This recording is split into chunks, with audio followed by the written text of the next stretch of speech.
ये चित्र वर्ष 1962 का है।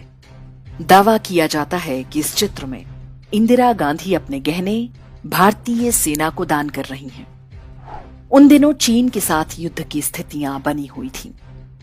इंदिरा के पिता जवाहरलाल नेहरू की गलत नीतियों के कारण पूरा देश गंभीर संकट में था। और अब ये वीडियो देखिए। जिस समय भारतीय सेना को हथियार गोला बारूद की आवश्यकता थी, उस समय नेहरू सरकार ने विज्ञापन के रूप में ऐसे कई वीडियो बनवाए जिन्हें उन दिनों सिनेमा घरों में दिखाया जाता था। इन विज्ञापनों में दावा किया जा रहा था कि पूरे देश की महिलाएं सैनिकों के लिए स्वेटर बुन रही हैं, रक्तदान कर रही हैं और अपने सोने के गहने सरकारी कोष में जमा करवा रही हैं। इन विज्ञापनों और प्रधानमंत्री की बेटी को गहने देते देख देश भर में बहुत सारे लोग भावुक हो उठे। उन्होंने भी अपने पुरखों के कीमती गहने दान करने आरंभ कर दिए। डिफेंस इंडिया फंड के नाम से चलाए गए इस अभियान में कुल 22 करोड़ रुपए नकद और अन्य वस्तुओं के रूप में जुटे थे। धन संग्रह का ये अभियान अभी आरंभ ही हुआ था कि चीन ने युद्ध विराम की घोषणा कर दी। युद्ध बंद होने के बाद ये धन कहां और कैसे खर्च हुआ, कभी किसी को पता नहीं चल पाया।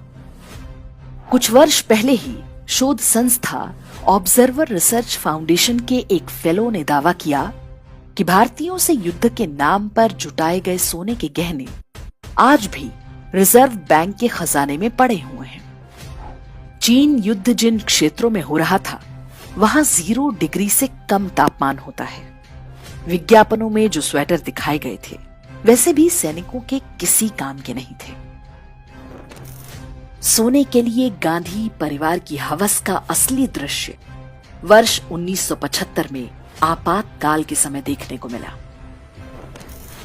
तब इंदिरा गांधी ने राजस्थान और मध्य प्रदेश समेत देश भर के कई राजघरानों पर छापे मरवाए थे।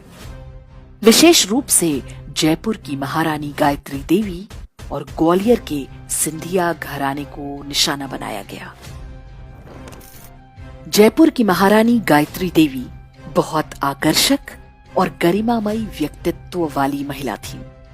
वे शांति निकेतन में इंदिरा गांधी के साथ पढ़ चुकी थी। स्कूल के दिनों से ही इंदिरा गांधी गायत्री देवी से अत्यंत ईर्ष्या करती थी।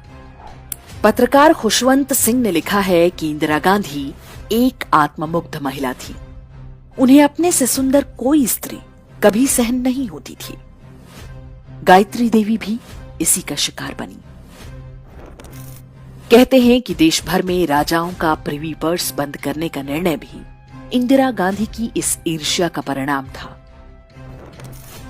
इंदिरा गांधी को संदेह था कि गायत्री देवी के पास बहुत सारे सोने के गहने हैं। इंदिरा के आदेश पर जयपुर में पूरे महल की तलाशी कराई गई।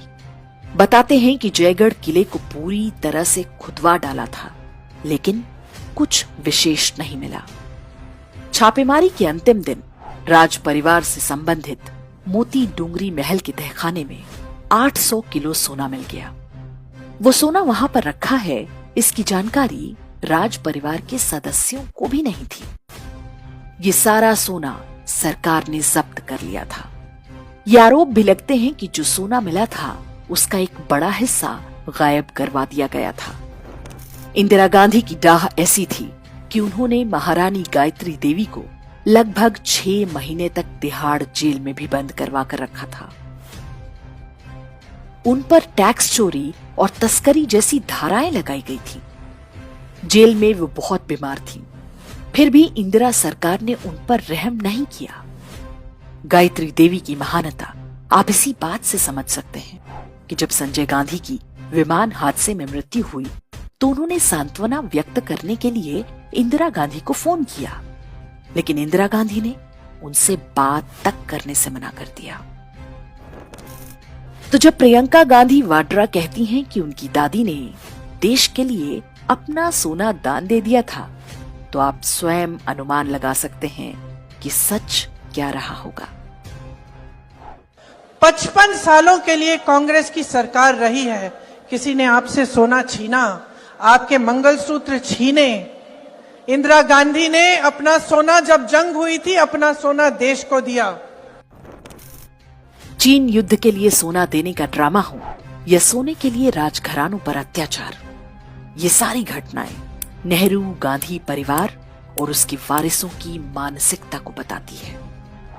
कुछ प्रश्न हम भारत के लोगों पर भी खड़े होते हैं। हमने ऐसे परिवार और उनकी पार्टी को इतने दशकों तक अपने सिर माथे पर बिठाए रखा। देर से ही सही उनका मायाजाल टूट रहा है, लेकिन आज भी वो अपनी खानदानी परंपरा को छोड़ने को तैयार नहीं।